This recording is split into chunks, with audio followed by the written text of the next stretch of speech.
पाकिस्तान ने क्या किया, जिसको आप मुसल्लह अफवाज कहते हैं, वो भी तो औरतों और बच्चों को और बुजुर्गों को और सिविलियंस को अपनी ढाल बना के रखते हैं। जितने भी बॉर्डर एरियाज हैं, आप लोग भी जब फायरिंग करते हैं, शेलिंग करते हैं, तब आप भी जाके छुपते तो वहीं पे है ना, सिविलियन एरियाज में। तो ये एक पैटर्न है। मैंने आपसे कहा ना कि जो वॉर का एंगेजमेंट ऑफ वॉर है, जो भारतीय पर्सपेक्टिव है, जो इंडियन पर्सपेक्टिव है, हम लोग तो चलो वासुदेव कुटुंबकम तो बात की बात है, वो तो यूनिवर्सल है हमारे लिए, हम तो सबका भला मांगते हैं, बट ऐसा आप लोग तो नहीं मानते ना। You have a different ideology ना। नहीं सर, हमारे यहाँ भी तो कहा जाता है ना कि एक इंसान का कत्ल पूरी इंसानियत को कत्ल करने जैसे। सर ऐसा थोड़ी है कि हम कहते हैं हमारे दो कटे जाओ। एक जगह कहा गया, पर बाकी जगह ये भी तो कहा गया कि जहां काफिर मिले वहीं उसको मार दो। ये भी तो कहा गया है ना। हमारे यहाँ तो कहीं नहीं कहा गया कि भाई जो गैर सनातनी हो उसको मार दो, जो हिंदू ना हो, सिख ना हो, उसको मार दो। ऐसा तो कहीं नहीं लिखा गया ना। यहाँ पे तो एक्सप्लिसिटली लिखा हुआ है। तो आजू जी, देयर इज नो कंपैरिजन। मैं तो बार बार कहता हूं ना, मैं तो आपके पिछले डिबेट में भी कहा था कि हमारा आपका कंपैरिजन नहीं है, मत किया करो। और मैं आपको आज भी कह रहा हूं कि हमारा आपका कंपैरिजन ना तो नहीं सर, मैं कंपैरिजन नहीं कर रही सर, मैं कंपैरिजन नहीं कर रही, ना आइडियोलॉजिकली है, ना रिलीजियस पर्सपेक्टिव से है, ना एक अंडरस्टैंडिंग में, थियोलॉजी में, किसी चीज में कंपैरिजन नहीं है। बहुत जुदा है हम और आप।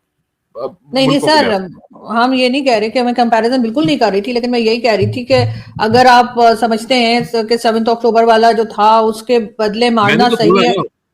मैं तो एक्सप्लिसिटली बोल रहा हूं कि civilian lives lost are not acceptable. आपको हमेशा ये ध्यान रखना चाहिए कि सिविलियंस ना मारे जाएं। जो नॉन कॉम्बैटेंट्स हैं उनका कोई लेना देना नहीं।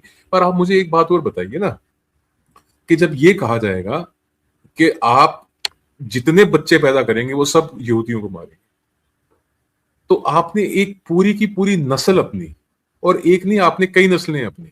और मैं पाकिस्तान के रेफरेंस में बात कर रहा हूं, अभी मैं गाजा के रेफरेंस में बात नहीं कर रहा। आपके तो पासपोर्ट पे भी, आपके पास पासपोर्ट होगा, खोल के देख लीजिए, उस पर लिखा होगा valid for all countries except Israel. आप तो इजराइल को एक्सेप्ट भी नहीं करते, मानते ही नहीं आप इजराइल को कोई मुल्क भी है।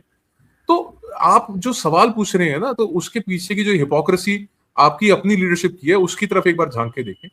जब आपने सारी जिंदगी death to America, death to Israel, चलिए अमेरिका के साथ आपके जो आर्मी चीफ हैं, या जो फील्ड मार्शल हैं जनरल आसिफ मुनीर, और आपके जो क्लर्क आजम है, वो जाके उनके साथ बैंक्वेट डिनर्स करके व्हाइट हाउस में जाके आए। आप मेरे को बताइए, एक आम आवाम, एक आम पाकिस्तानी अमेरिका के बारे में क्या भाव रखता है, उसकी क्या फीलिंग्स है अमेरिका को लेके, उसके क्या सोच है, उसका विचार क्या है अमेरिका, पाकिस्तानी आम।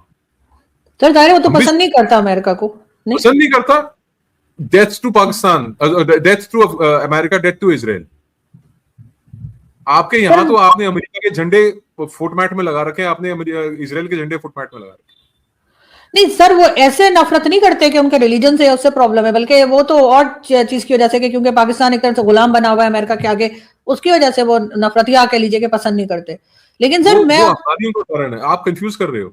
वो पठानों का कारण है, वो पठानों का कारण है कि भी पाकिस्तान जो है वो अफगानिस्तान का कारण है, तालिबान का कारण है कि पाकिस्तान जो है वो अमेरिका का टट्टू बना हुआ है।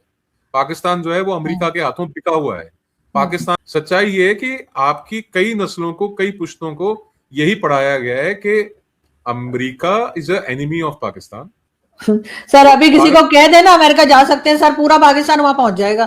पता नहीं कौन लोग हैं जो नफरत करते हैं। नहीं, बहुत पाकिस्तान पहुंचा भी हुआ है। यूके, आप देख लीजिए यूके का क्या हाल कर रखा है। वहां पे ग्रूमिंग गैंग्स खत्म नहीं हो रहे, वहां पे रेप्स खत्म नहीं हो रहे, वहां पे क्राइम खत्म नहीं हो रहा।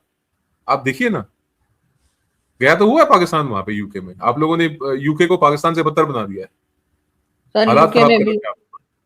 लेकिन सर मुझे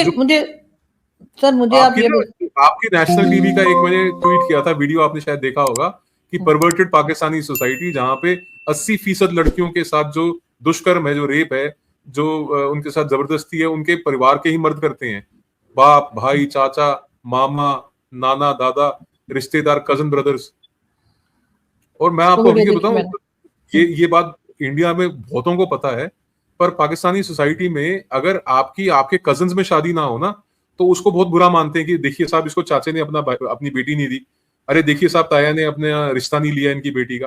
तो इस किस्म से आप लोगों के तो मतलब सोसाइटी का थॉट प्रोसेस ये है कि अगर कजन्स की आपस में शादी ना हो तो उसको बुरा मानते हैं। और भारत में उल्टा है, यहाँ पे तो इमेजिन भी नहीं करते कि भी यार हम अपनी बहन से या कजन से शादी करेंगे। मतलब आज थोड़ी देर पहले वो भैया हैं, वो दीदी हैं, या भाईजान है या दीदी है, और वो कल को अपनी नहीं सर, बच्चे अब दूसरे तो अरे बहुत लोग इस पे ऑब्जेक्शन कर रहे हैं और कह रहे हैं कि कजन मैरिजेस नहीं होनी चाहिए, लेकिन सर लास्ट में ये ईरान और वो बीमारियों के कारण।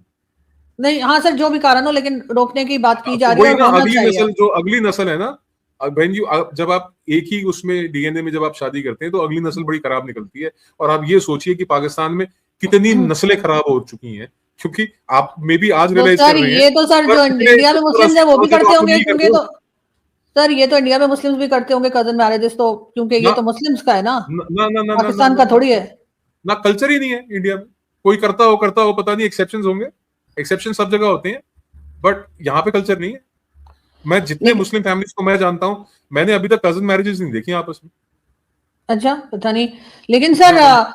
लेकिन सर लास्ट में मैं इधर पूछूंगी आपसे कि इस रीजन में जो ईरान और इसराइल वॉर चल रही है अमेरिका के साथ, उससे आपको क्या लग रहा है कि कब तक खत्म होगी और उससे क्या इस रीजन में क्या डैमेजेस क्या आएंगे, ये मतलब। जो आपने सवाल पूछा है ना, ये बिलियन डॉलर क्वेश्चन है, कब तक खत्म होगी।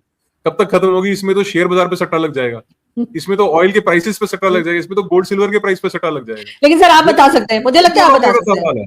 It is not finishing any time soon. हाँ, ये बात डेफिनेट है कि द ईरानियन रिजीम, जो ईरान की रिजीम है, वो इस वक्त कमजोर हुई है। और अगर ऐसी इनकी हैमरिंग चलती रही तो एक वक्त आएगा जब ये रिजीम इवेंचुअली गिरेगी। बट ये इतनी जल्दी गिरेगी जितनी जल्दी सोचा गया था या कंसीव किया गया था, वो लगता नहीं। इट इज नॉट अपेरेंट कि इतनी जल्दी ये ईरानियन रिजीम गिरेगी। तो वो जो आपको ब्लड लाइन में मिलेगा, वो पाकिस्तानियों की ब्लड लाइन में नहीं मिलेगा, आपको पठानों की ब्लड लाइन में मिल जाएगा कि उन्होंने जंगें लड़ी हैं। आपको ये ऊपर जो तुर्की के हैं उनके ब्लड लाइन में मिल जाएगा कि उन्होंने जंगें लड़ी हैं। बट यहाँ पे पाकिस्तान की जो सोसाइटी है, ये सारे कन्वर्टेड मुस्लिम्स है ना भाई। ये तो जो जुल्म जबर के अंदर आके तलवार की नोक से कह लो, या आप उसको और तरीके से कह लो, कोई 3-4 कारण होते हैं, शौक नाल, प्यार नाल, लालच या डंडे नाल। अब वो डंडे की जोर के ऊपर जो लोग कन्वर्ट हो रखे हैं, वो क्या जंगे लड़ेंगे जी। आप देखिए ना, इंडिया के अंदर जितने हम लोग हिंदू हैं, सिख हैं, सर्वाइव कर रहे हैं, हम लोगों ने 1000 साल का, चाहे वो 800 साल का मुगलों का कह लीजिए दौर था, या 200 साल का अंग्रेजों का दौर था, हम 1000 साल में कन्वर्ट नहीं हुए। हम लोग तो रेजिस्टेंट है ना, आप लोग रेजिस्टेंट नहीं है। तो ये रेजिस्टेंट लोग जो है, ये जब लड़ाई में उतरेंगे तो उसका क्या हश्र निकलेगा, that time will tell. But अगर जंग आपके दरवाजे पे आती है, क्योंकि it is a very very alarming thing for Pakistan के अफगानिस्तान से आपकी बिगड़ी हुई है, ईरान डिस्टर्ब है, और ईरान के अंदर अगर डिस्टर्बेंस फर्दर क्रिएट होती है तो पाकिस्तान को संभलने का मौका नहीं मिलेगा। ये जो आग है, ये डेफिनेटली पाकिस्तान में भी आएगी, इसका कुछ असर अफगानिस्तान में भी होगा, ऐसा नहीं है कि इसका असर अफगानिस्तान में नहीं होगा। सर बट आपकी तरफ इसे नहीं आएगी क्या? सर आप कैसे बचेंगे? मार मार के भगाएंगे आपको। हमें नहीं मेरी सर, मुराद अगर ये आग मेरी आ रही है पाकिस्तान तो आर्मी सर बॉर्डर तो हमारा भी आपके साथ है सर। अगर ये आग पूरे में मार मार फैलेगी के तो सर भगाएंगे, भारत में भी आ सकती है। मार मार के भगाएंगे, नहीं आने देंगे सर। हम चलिए, आपके घर में आ जाएंगे, आपको अपने घर में नहीं आने देंगे, ये शर्तिया बात है, ये डेफिनेट है। और ऑप सिंदूर के नहीं बाद सर, तो मैं ये तो बात ऐसा कह रही आपके हूँ ना मुनीर सर कि साहब को भी पता है, मुनीर साहब को भी पता है। बहरहाल सर, मैं तो यही चाहती हूँ कि सब जगह अमन रहे, और क्योंकि अगर देखिए आपके ना, पाकिस्तान पड़ोस में आर्मी अगर का आग लगेगी तो आप तक भी जा सकती है। पाकिस्तान आर्मी का ऑन रिकॉर्ड है, ऑन रिकॉर्ड है, मजा ना आए तो पैसे वापस। सर उसके बाद प्रेस कॉन्फ्रेंस नहीं कर पाए वो, इतनी उनकी क्लास हुई है, गायब हो गए। हम लोग तो इंतजार ही करते रहे कि दोबारा प्रेस कॉन्फ्रेंस 3 घंटे की हो। बहुत हाँ, तो शुक्रिया हम सर जी। 3 घंटे की नहीं थी वो प्रेस कॉन्फ्रेंस, वो 4 घंटे से ऊपर की थी। सर 3 साढ़े 3 घंटे की ऐसे कुछ थी, काफी लंबी थी। आप गए कितने बजे, वापस कितने बजे आए, वो आपको 5-6 घंटे लग गए होंगे। नहीं नहीं सर, मैं कहीं नहीं गई, मैं तो घर पे ही देख रही थी, मुझे कहाँ बुलाएंगे। चलो मैं तो घर बढ़िया। पे ही देख रही थी, लेकिन ये था कि टीवी पे 3 घंटे की थी, तो इसलिए मैं कह रही हूँ।